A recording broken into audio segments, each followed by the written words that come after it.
Okay guys, so I'm going to be reviewing the nomenclature rules.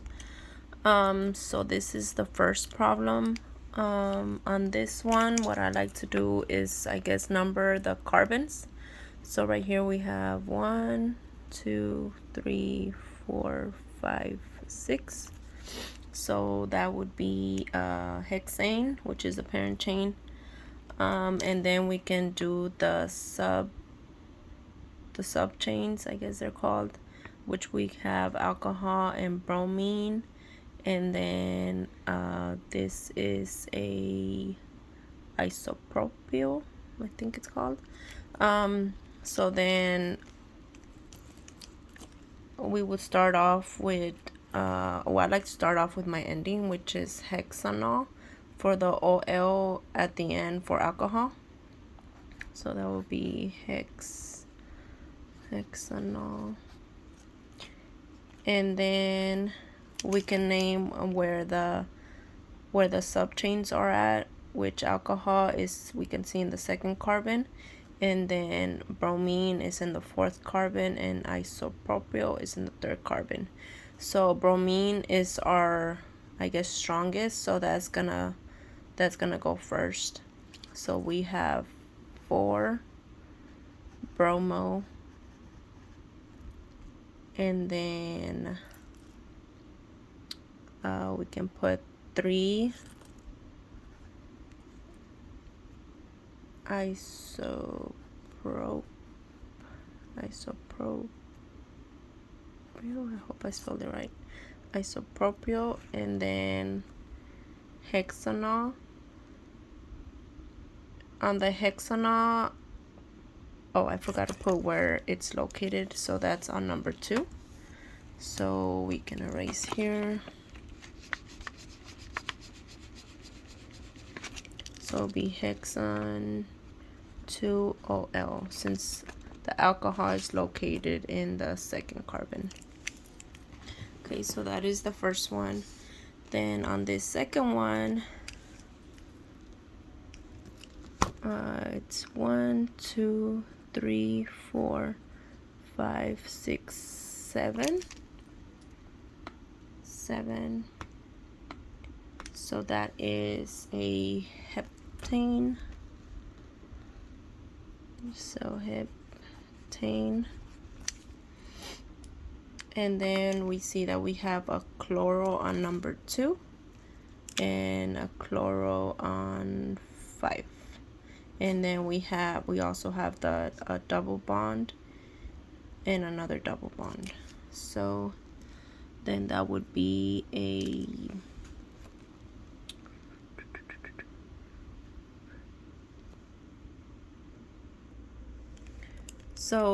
for the double bonds, we would have to end the name in "ene."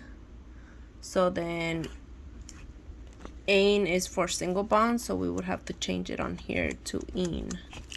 So it would be heptene for the ending. This is only for the ending. So then we would have, since we have 2 chloros, we can start off by putting the, let me see, 3, 6.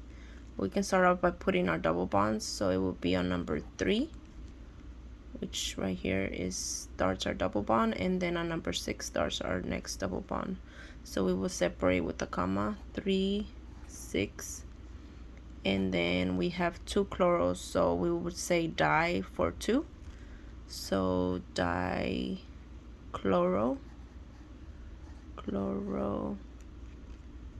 and then the hepta, dichloro, hepta, and then we can say where our double bonds are at. So okay, so I think I got my numbers mixed up. So chloro and this other chloro is on 2 and 5. So right here it would be 2 and 5. So 2 and then 5, dichloro, and then hepta, and then wherever our double bonds are at, So then we have a double bond on 3, and we have another double bond on 6. So 3, 6, and then our diene. Okay, so that's that one. And this is our next one. So we can clearly see that we have a hexane. A cyclo. So it's a cyclohexene. Or cyclohexane, I'm sorry. Okay, so then we also have a methyl group, and then we have a ketone, and we have a double bond. So then we want to do is number first 1, 2, 3, 4, 5, 6. So then our methyl is on number 2, which also our double bond starts at 2, and then our ketone is at 1. So our ending for ketone is gonna be 1.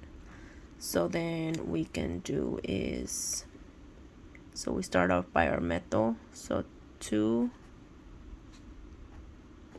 methyl, and then it's a methyl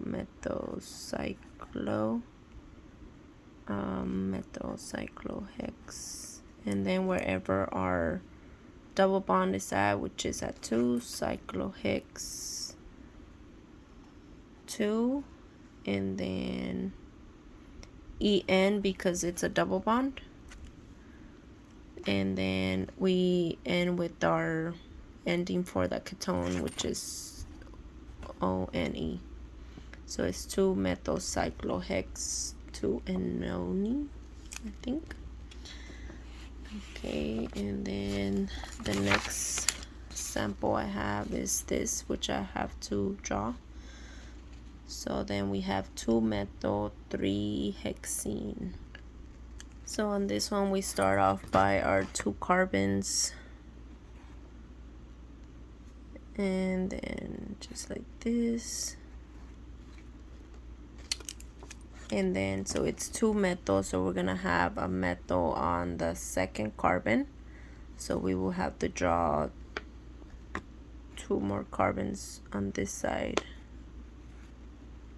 So this one's gonna have a methyl CH3, 2, 3, 4, and it's a hexene, so we're gonna have to have 6 carbons.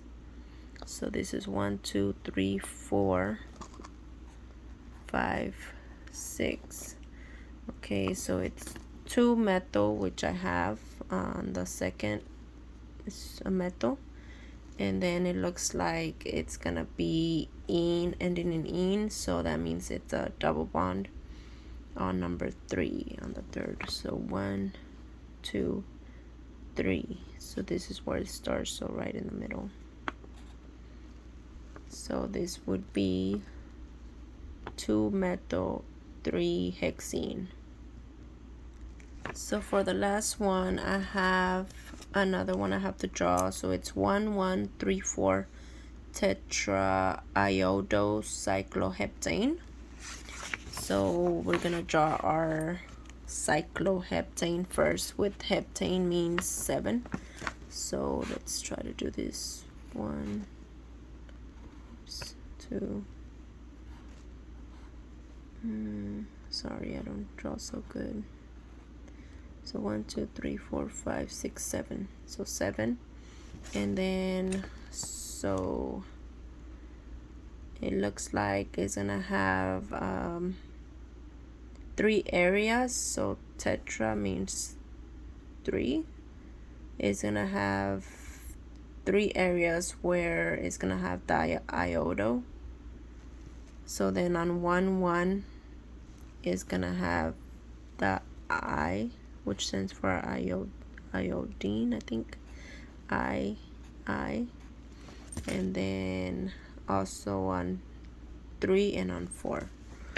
So we number them 1, 2, 3, 4.